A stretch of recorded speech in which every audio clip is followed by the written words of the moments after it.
జాన్ని తలుచుకున్నా. అవునక్క, నేను చెప్పిన మాట అస్సలు వినట్లేదు. రాను రాను సరిగ్గానే చదవట్లేదు. మొండుతనం చేస్తున్నాడు. దీనికి ఏం చెయ్యాలో తెలియట్లేదు. దీనికి ఎవరు కారణమని నువ్వనుకుంటున్నావు?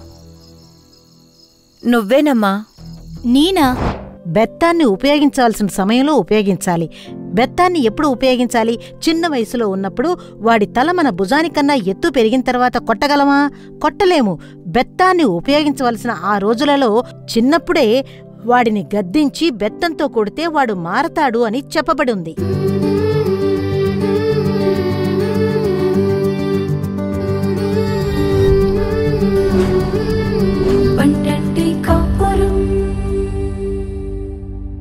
ప్రియమైన పన్నెంటి కాపురం ప్రేక్షకులకు యేసుక్రీస్తు ప్రియమైన నామంతో మీకు మా శుభాకాంక్షలు.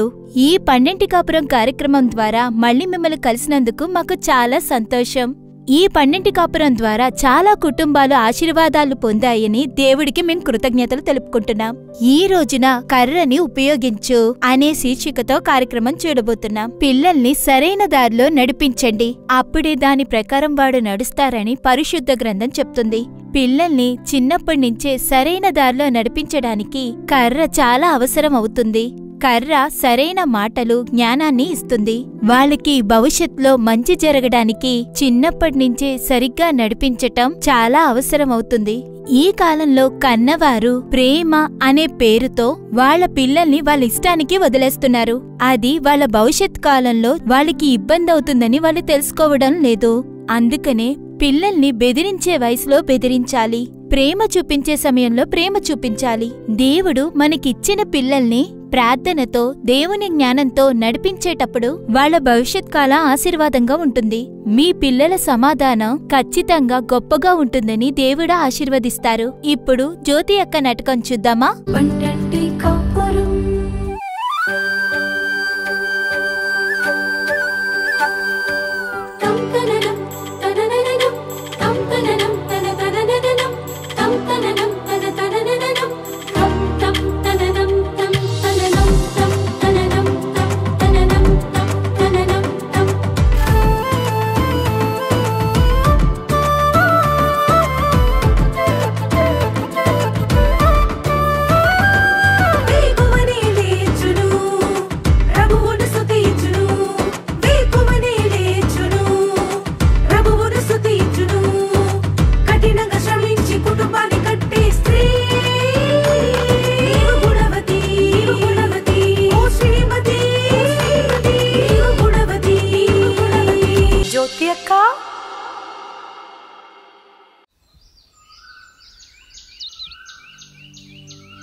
ఏంట్రా, మార్కులు చాలా తక్కువ వచ్చే?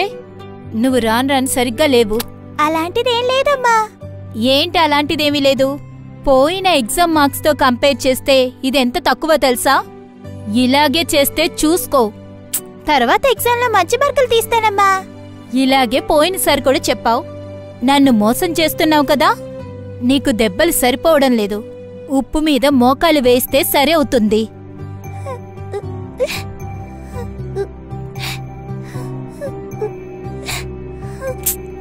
సరే, ఏడవద్దు నాన్నా. వచ్చేసారి మంచి మార్కులు తీసుకురా.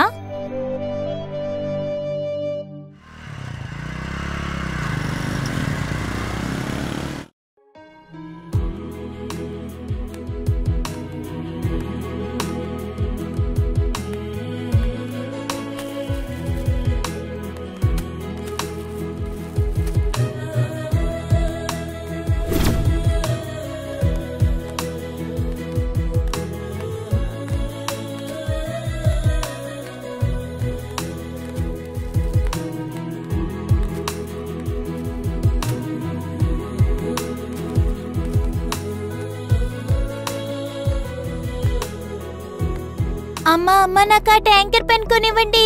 ట్యాంకర్ పెన్నా? ఇప్పుడే కదా కొనిచ్చాను. అది విరిగిపోయిందమ్మా. నాకు వేరే పెన్ కొనివ్వండి. అలా అంతా నేను కొనివ్వలేను. అయితే నేను స్కూల్కి వెళ్ళను. ఏవన్నావు? మరేంటమ్మా, పెన్ను లేకుండా స్కూల్కి వెళ్ళి నేనేం చెయ్యాలి? అందుకనే స్కూల్కి వెళ్ళను. ఎందుకురా ఇలా చేస్తున్నావు? ప్రతిరోజు నీకు పెన్ కొనివ్వాలా ఏంటి? నేనైనా డైలీ అడుగుతున్నాను. 2 రోజులకి ఒక్కసారే కదా. ఇప్పుడు మీరు కొని ఇవ్వగలరా లేదా? పండి కొనిస్తాన్రా, వెళ్ళి తీసుకో.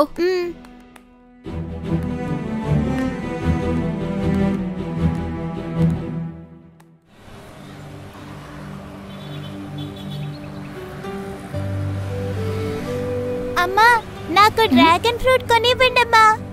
తినాలని ఆశగా ఉందమ్మా. ఆశగా ఉందా లేక చూసిన వెంటనే తినాలని ఉందా? అమ్మా, తినడానికే కదా అడిగాను. నిన్నే కదరా కొన్నాను. ఇంట్లో డ్రాగన్ ఫ్రూట్ అలాగే ఉంది. కొని ఇవ్వండి అమ్మా. అదంతా కొనలేను. నాన్న ఉంటే అన్ని కొనిస్తారు కదా. ఒరే, నేను ఎప్పుడురా ఏం నీకు కొనివ్వలేదు. ఇప్పుడెందుకు నాన్నని తీసుకొస్తున్నావు? ఇప్పుడేంటి డ్రాగన్ ఫ్రూట్ కావాలి, వెళ్ళి కొనుక్కో. అన్నా, డ్రాగన్ ఫ్రూట్ ఇవ్వండి.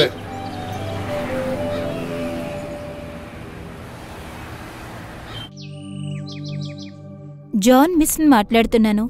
మీ అబ్బాయి అస్సలు సరిగ్గా ఉండట్లేదండి. క్లాస్ రూంలో సరిగ్గా పాఠాలనే వినట్లేదండి. ఎప్పుడు చూసినా ఫ్రెండ్స్తో మాట్లాడుతూనే ఉన్నాడండి. మీరు ఇంట్లో వాణ్ణి పట్టించుకుంటున్నారా లేదా? మీరు జాన్ని ఇలా వదిలేశారంటే తర్వాత చదువులో చాలా కష్టమవుతుందండి. పెట్టేస్తున్నాను.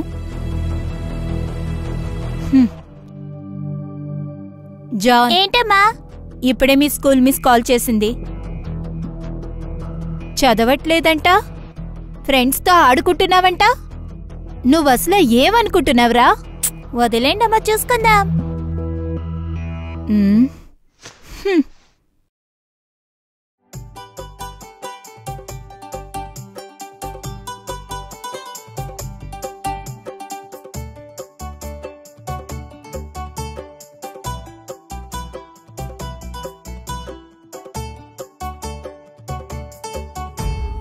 ఛా, నేను ఎప్పుడు వాడి మీద ప్రేమగానే కదా ఉంటాను. మరి ఎందుకు నా మాట వినట్లేదు?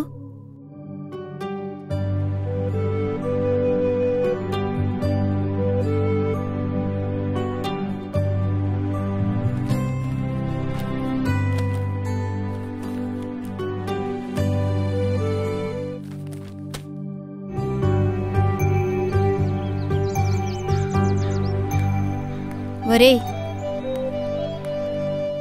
మోహాన్ని అలా పెట్టుకుని ఇక్కడెందుకు అలా కూర్చున్నావు?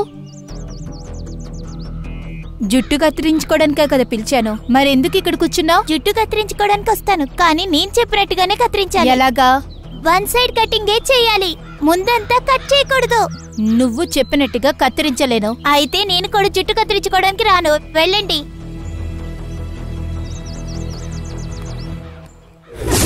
అరే పోండి, మీకేనా జుట్టు కత్తిరిస్తున్నారా?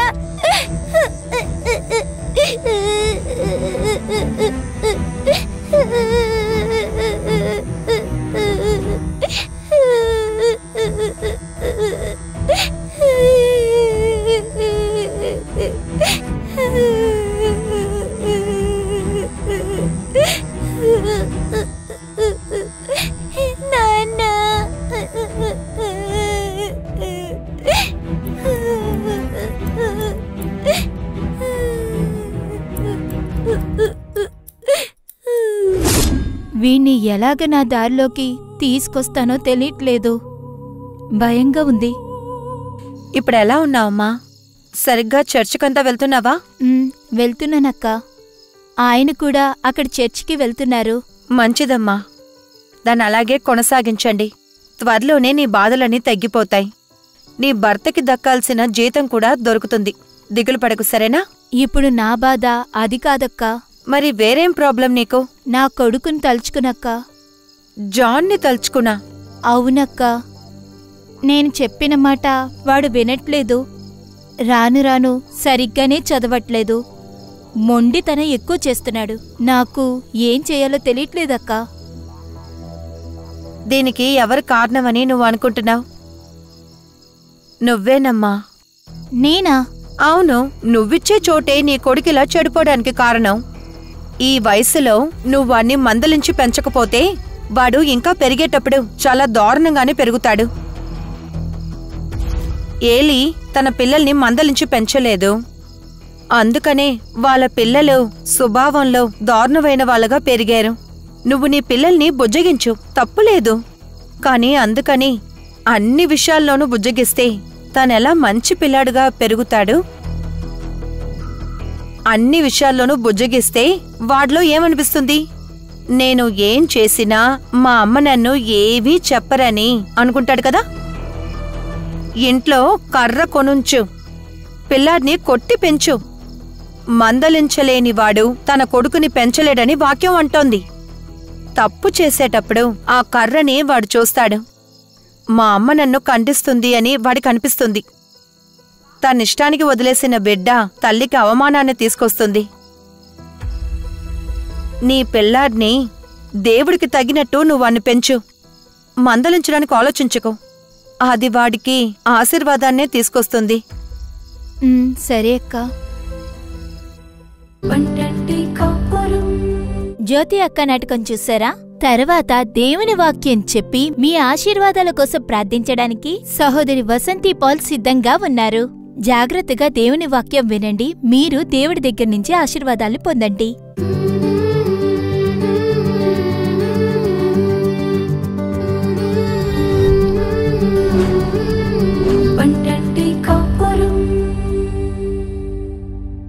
క్రీస్తు యందు ప్రియమైన వార్లారా, యేసుక్రీస్తు యొక్క తీయటి నామమున మీ అందరికీ మా ప్రియమైన శుభాకాంక్షలు తెలుపుకుంటున్నాము. యెహోవా కృప వల్ల ఈ కార్యక్రమాన్ని చూస్తున్న మీ ప్రతి ఒక్కరికి దేవుడు ప్రతి వారము మిక్కిలి ఆశీర్వాదమైనదిగా మార్చి ఇస్తూ ఉన్నారు.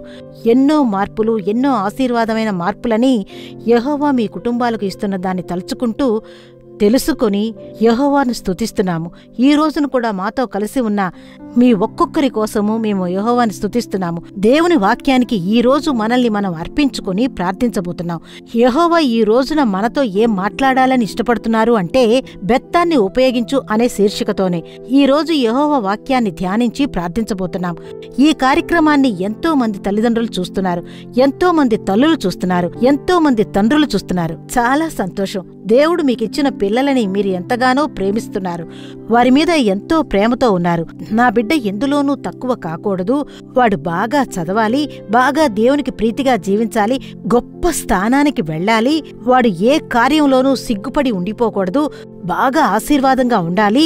దీనికోసమే చాలా మంది తల్లిదండ్రులు రాత్రి పగలు అనక శ్రమిస్తున్నారు, పనిచేస్తున్నారు, కఠినంగా శ్రమిస్తున్నారు. నా పిల్లలు అడిగింది కొనివ్వాలి, నా బిడ్డ స్కూలుకు వెళ్ళి అది లేదు ఇది లేదు అని బయట నిలబడకూడదు, వాడు బాగా చదవాలి అని ఎంతో మంది తల్లిదండ్రులు తమ పిల్లల కోసం తమని అర్పించుకొని వారిని అధికంగా ప్రేమించి పిల్లలు అడిగిందంతా కొనిచ్చి పిల్లల్ని ఆశీర్వాదంగా పెంచుతున్నారు. చాలా సంతోషం. చాలా మంది తల్లిదండ్రులు నా బిడ్డ గొప్ప స్థాయికి రావాలి, బాగా చదవాలి, గొప్ప స్థానంలో ఉండాలి, ఈ విధంగా ఇష్టపడి ఎన్నో కార్యాలు పిల్లల కోసం చేస్తున్నాము. ఇవన్నీ కూడా చాలా ముఖ్యం, అవసరం కూడా. పిల్లల్ని ఎక్కువగా ప్రేమిస్తున్నందువల్లే మనం ఈ విధంగా శ్రమిస్తూ ఉన్నాము. యెహోవా వాక్యము తల్లిదండ్రులకి మీకు ఏం చెబుతుందంటే పిల్లల కోసం శ్రమిస్తున్నారు, పిల్లల్ని ప్రేమిస్తున్నారు, పిల్లల కోసం పనిచేస్తున్నారు, అన్ని కార్యాలు చేస్తున్నారు.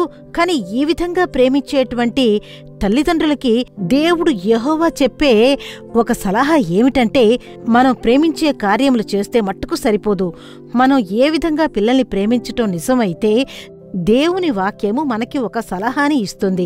ఏంటని అది చూస్తే సామెతలు 3వ అధ్యాయము 12వ వాక్యం చెబుతుంది, తండ్రి తనకు ఇష్టుడైన కుమారుని గద్దించును అని రాయబడి ఉంది. అయితే పిల్లలు బాగుండాలి, బాగా చదవాలి, అన్ని విధాలుగా ఆశీర్వాదంగా ఉండాలి, ఈ విధంగా ఆలోచిస్తూ ఎన్నో కార్యాలు చేస్తున్న మనం పిల్లల్ని శిక్షించడం మర్చిపోతున్నాం.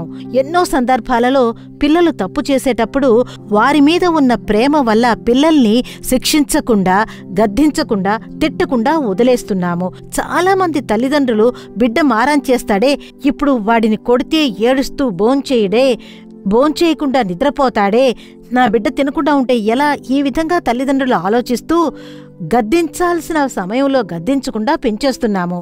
దేవుని వాక్యం ఏం చెబుతుంది అంటే, తండ్రి తనకు ఇష్టుడైన కుమారుని గద్దించును.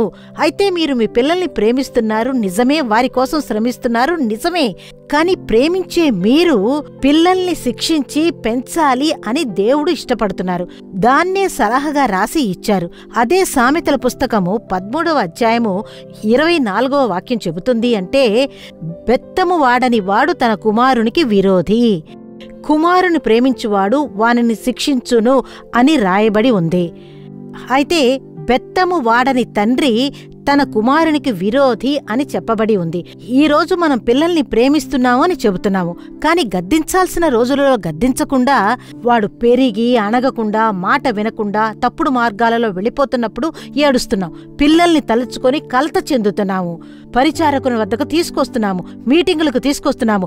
వాడేమో ప్రార్థనకు వచ్చి కూడా లోపలికి రాకుండా బయటే తిరుగుతూ ఉంటాడు. చూడండి, బెత్తాన్ని వాడవలసిన సమయంలో బెత్తాన్ని వాడాలి. బెత్తాన్ని ఎప్పుడు వాడాలి? చిన్న వయసులో ఉన్నప్పుడు. వాడి తల మన భుజం కన్నా దాటి వచ్చినప్పుడు కొట్టగలమా? కొట్టలేము. బెత్తాన్ని వాడేటువంటి రోజుల్లో చిన్న వయసులోనే వాడిని గద్దించి బెత్తంతో కొడితే వాడు మారతాడని చెప్పబడి ఉంది. చూడండి, బెత్తంతో కొట్టి ఆ విధంగా కొట్టి పెంచేటువంటి బిడ్డ దేవునికి ప్రీతిగా పెరుగుతాడు, తల్లిదండ్రులకి ప్రీతిగా పెరుగుతాడు. అటువంటి కార్యాన్ని దేవుడు చెబుతున్నారు. అంటే పిల్లల్ని ప్రేమిస్తున్నారంటే ఇంతకు ముందే, అంటే వాళ్ళ చిన్న వయసులోనే, అంటే మొక్కై వంగనిది మానే వంగదు అని చెబుతారు. అయితే వంగాల్సిన వయసులోనే మనం వంచేయాలి, దేవుని వైపుకు తిప్పాలి, మనం బుద్ధి వచ్చేలా చెయ్యాలి, మంచి జ్ఞానం వచ్చేలా నేర్పించాలి. ఆ 5 ఏళ్లప్పటి నుంచి కొద్దిగా పెరిగి వచ్చేటువంటి ఆ ప్రాయంలోనే యెహోవా వైపుకి వాళ్ళని మనం తిప్పేయాలి. ఎలా వాళ్ళని తిప్పాలంటే గద్దించి శిక్షించి ఈ విధంగానే మనం పిల్లల్ని పెంచాలి. చూడండి, సామెతలు 22:6 చెప్తుంది, బాలుడు నడవవలసిన త్రోవని వానికి నేర్పుము, వాడు పెద్దవాడైనప్పుడు దాని నుండి తొలగిపోడు అని చెప్పబడి ఉంది. ఈ రోజు మనం వాళ్ళని నడిపించాల్సిన మార్గంలో నడిపించకుండా వదిలేసి వాడు యువకుడుగా పెరిగి తప్పు చేసి మనల్ని సిగ్గుపడేలా చేసి అవమానపడేలా చేసినప్పుడు మనం దుఃఖపడి వేదన పడుతున్నాం. అప్పుడు గద్దించి ప్రయోజనం ఏముంటుంది? మిమ్మల్ని ఎదిరించి నిలబడతాడు వాడు. మీరు చెప్పేది నేను చేయను, ఇలాగే చేస్తాను అంటాడు. వంచవలసిన కార్యంలో ఉంచి మనము పెంచాలి.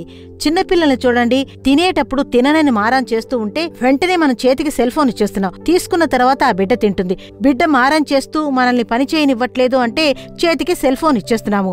లేదా టీవీలో కార్టూను ఈ బొమ్మలు వచ్చేవి పెట్టి చూపిస్తున్నాము. అయితే ఆ బిడ్డ కావాలనే సెల్ ఫోన్ చేతికి రావాలని ఆ టీవీ చూడాలని మారం చేస్తూ ఉంటుంది. ప్రతిసారి తప్పుడు కార్యాలని పిల్లలకి మనం నేర్పిస్తున్నాం, చెయ్యమని చెబుతున్నాం. చిన్న వయసు నుండే మనం అది చేసేస్తున్నాం. అప్పుడు పిల్లలు పెరిగితే సెల్ ఫోన్ కావాలని మారం చేస్తారు, టీవీ చూస్తానని మారం చేస్తారు. పెంచింది ఎవరు? మనమే అలా పెంచుతున్నాం. పిల్లలు మారం చేశారంటే ప్రార్థన చేసి వారిని గద్దించాల్సిన విధంగా గద్దించి దేవుని ఇష్ట ప్రకారం పెంచామంటే వాళ్ళు చక్కగా పెరుగుతారు. సెల్ ఫోన్ ఇస్తేనే ప్రశాంతంగా ఉంటుందంటే ఆలోచించాలి. తప్పుడు మార్గంలో బిడ్డ వెళ్తుందని అర్థం. సరే, ఈ విధంగా దేవుడు మనకు చెప్తున్నారు, పిల్లల్ని గద్దించి పెంచాలి. ఎందుకు మనం పిల్లల్ని గద్దించి పెంచాలి అంటే, చూడండి, ముందుగా సామెతలు 29:15 చెబుతుంది, బెత్తమును గద్దింపును జ్ఞానమును కలుగజేయును, అదుపులేని బాలుడు తన తల్లికి అవమానము తెచ్చును అని చెప్పబడి ఉంది. అయితే గద్దించి బెత్తము గద్దించుట జ్ఞానము. ఈ ప్రపంచము పాపము నిండిన ప్రపంచము. ఈ ప్రపంచంలో జ్ఞానంతో ఎలా బ్రతకాలి, జ్ఞానంగా యెహోవాలో బ్రతకాలి అని బెత్తమును గద్దింపును జ్ఞానాన్ని ఇస్తుందని చెప్పబడి ఉంది. తన ఇష్టానికి పెరిగిన బిడ్డ తల్లికి తండ్రికి సిగ్గుచేటును ఏర్పరచును. అందువల్ల పిల్లల్ని దండించి పెంచాలి. చూడండి, పిల్లల నిమిత్తము తల్లిదండ్రులను సిగ్గుపడకుండా తలెత్తుకుని జ్ఞానము గల బిడ్డని కన్నవాడు సంతోషిస్తాడని లేఖనంలో రాయబడి ఉంది కదా. ఆ విధంగా జ్ఞానము గల బిడ్డగా మన పిల్లల్ని పెంచాలి అంటే గద్దించి పెంచాలి. నా బిడ్డ నిమిత్తము ఈ రోజు నేను తల ఎత్తుకోలేకుండా ఉన్నానే, అయ్యో నా బిడ్డ నన్ను సిగ్గుపడేలా చేస్తున్నాడే, అవమానంగా ఉందే, బయటికి వెళ్ళలేకపోతున్నానే అని కలత చెందుతూ ఉన్నారా? దేవుని సమూహంలో ప్రార్థన చేయండి. గద్దించాల్సిన సమయంలో గద్దించకుండా వాళ్ళ ఇష్టానికి వాళ్ళను వదిలినందువల్లే ఇటువంటి పరిస్థితి ఏర్పడింది. ఇప్పుడు కూడా దిగులు పడొద్దు, ప్రార్థించండి, యెహోవా మార్పుని ఇస్తారు. తర్వాత చూడండి, సామెతలు 22:15లో బుద్ధి లేకుండా చేసేటువంటి పనులు చూడండి. పాపపు మాట వినకపోవడం, మొరటగా ప్రవర్తించడం, పట్టుదలగా ఉండడం, ఇటువంటి కార్యాలు, పాపపు నిండిన కార్యాలు. పిల్లల్లో మూఢత్వంతో బుద్ధి లేకుండా పిల్లలు వెళ్ళి ఇరుక్కుపోతున్నారు. పాపంలో చిక్కుకుంటున్నారు. అయితే ఆ బుద్ధిలేని పనులన్నీ కూడా తోలివేయాలి అంటే దానిని దండించే బెత్తము దాని నుండి తొలగించునంట. అది చెయ్యకుండా ఉన్నందువల్ల ఈరోజు చాలామంది పిల్లలు ఇటువంటి పాపాలలో వెళ్ళి ఇరుక్కుంటున్నారు. 10th చదివే ఒక అబ్బాయిని సలహా కోసం ఒక క్యాంపు దగ్గరికి ఒక తల్లి తీసుకొని వచ్చారు. వాడికి సలహా ఇవ్వమని ఆ తల్లి నా దగ్గరికి తీసుకొచ్చింది. వాడితో మాట్లాడుతున్నప్పుడు, వాడు 10th చదువుతున్నాడు చూడండి, వాడు చెయ్యని పాపం అంటూ లేదు. నేను అడిగాను, నువ్వు 10th చదువుతున్నావు, ఎలా ఇదంతా నీకు దొరుకుతుంది, ఎలా ఇటువంటివి పాపాలు చేస్తున్నావు, నా ఫ్రెండ్స్ ఇస్తున్నారు. వాడు చాలా కూల్గా చెప్తున్నాడు, నా ఫ్రెండ్స్ ఇస్తున్నారు. మరి నీ ఫ్రెండ్స్ ఇంట్లోంచి డబ్బు తీసుకుని వస్తున్నారని అడిగితే, లేదు నా ఫ్రెండ్స్ అందరూ సంపాదించేవారు. అంటే వీడికన్నా పెద్దవాళ్ళు వీడికి ఫ్రెండ్స్ అన్నమాట. పనులు చేసుకుంటున్న వాళ్ళు వీడికి ఫ్రెండ్స్. వాళ్ళు ఏం చేస్తారంటే, వీడు స్కూలుకి ఇంట్లోంచి బయలుదేరిన వెంటనే వాళ్ళు వీడితో వస్తారట. స్కూలుకి వెళ్ళడానికి ముందే తాగుడు పోస్తారట, బీడీ సిగరెట్లు ఇస్తారంట. అదేదో మత్తెక్కించే హాన్స్ అని అవి చెప్తున్నాడు. వాడు చెప్తుంటే, క్లాస్ రూమ్లో చివరి బెంచ్లో నేనెప్పుడూ మత్తుతోనే ఉంటాను. ఇది నిజం. నేను వాడితో మాట్లాడిన విషయాలు, జరిగిన విషయాలు, ఈరోజు పిల్లల జీవితాలు ఎలా నాశనం అయ్యారో చూడండి. చూసారా, తన ఇష్టానికి వదిలివేయబడ్డ బిడ్డ, మూఢత్వము, పాపము నాశనం అయిపోయి ఇటువంటి పాపాలలో పిల్లలు ఇరుక్కొని ఉన్నారు. ఆ తల్లికి ఎంత బాధ. సలహా కోసం తీసుకొచ్చారు. ఇంట్లోంచి బయటికి వెళ్లిన తర్వాత వాళ్ళు ఏం చేస్తున్నారో మనకి తెలుసా? ఎంతటి పాపపు కార్యాలు వారి చుట్టూ ఉన్నాయో తెలుసా? పిల్లల్ని ముద్దు చేసి పాతాళానికి పంపిస్తున్నావా? ఆలోచించండి. నరకానికి పంపిస్తున్నావా? ప్రేమ చూపించడం తప్పని చెప్పట్లేదు, చూపించొచ్చు. అదే సమయంలో గద్దించాల్సిన సమయంలో గద్దించకుండా వాడి వయసుకి అవసరం లేనివన్నీ కొనిచ్చి ముద్దు చేసి వాడి ఆత్మని పాతాళానికి పంపిస్తున్నారు. మీకు తెలియకుండానే వాడి ఆత్మని పాతాళానికి మీరు పంపిస్తున్నారు. ఈరోజు పిల్లల ఆత్మలని పాతాళం నుండి మనం విడిపించాలి అంటే ఆ దండించే బెత్తమే వాడిని పాపము నుండి, పాతాళం నుండి విడిపించును. నాకు ప్రియమైన సహోదరి, సహోదరుడా, ఈరోజు దేవుడు మీతో మాట్లాడుతున్నారు. పిల్లల్ని మీరు ఎలా పెంచుతున్నారు? ఇది చివరి కాలము. ఎక్కడ చూసినా పాపము చేసేటువంటి పరిస్థితులు ఏర్పడేటువంటి ఒక కాలము. ఈరోజు పిల్లల్ని చూడండి, బాగా పెంచండి. మీకు నేను సంతోషాన్ని ఇస్తాను అని చెబుతున్నారా? ఈ స్థాయికి రావడానికి మీరే కారణం అని చెప్పగలరా? ఆలోచించండి. కనులు మూసి మనం ప్రార్థన చేద్దామా? తండ్రి, మీ పిల్లలతో మీరు మాట్లాడి ఉన్నారయ్యా. బెత్తాన్ని ఉపయోగించాలని మాట్లాడి ఉన్నారు. పిల్లలు చెడిపోకుండా బాగా పెరగడము తల్లిదండ్రులకి మా చేతికి మీరు అప్పగించారయ్యా. దేవుడా, మాకు ఎన్నో సలహాలు ఇచ్చి ఉన్నారు. ఈరోజు పిల్లలకి ప్రేమను చూపి ఈరోజు పిల్లలు అనగానే వారు మాట వినని వారుగా, మొరటువారుగా ఎంతమంది పిల్లలు మారిపోతున్నారు. దేవుడా, తల్లిదండ్రులు తప్పు ఉంటే గనక దండించాల్సిన సమయంలో దండించకుండా పెంచిన తప్పుని క్షమించి అటువంటి పిల్లలకు ఒక మంచి మార్పుని ఇచ్చేదరుగాక. ఇవన్నీ తెలుసుకుని ప్రార్థించే తల్లిదండ్రులు వారికి మీరు కనికరము చూపెదరుగాక, జాలి చూపించదురుగాక. మీరు జాలి చూపించదురుగాక.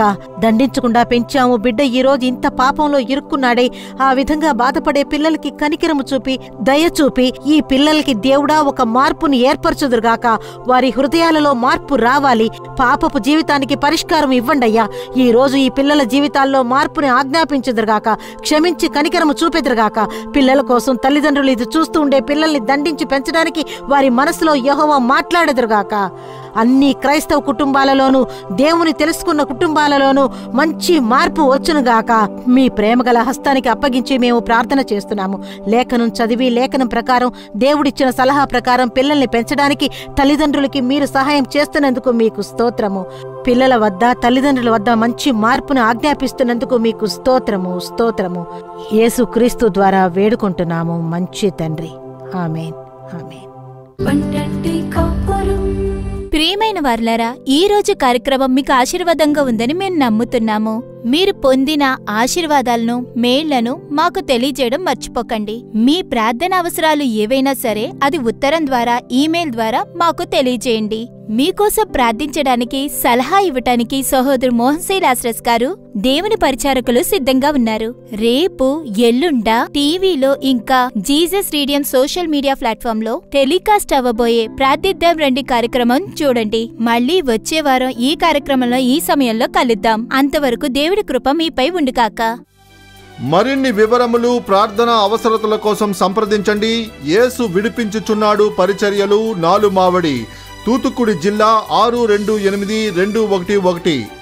మా ఫోన్ నంబర్లు 9487734603, 8106072222 info@jesusredeems.org.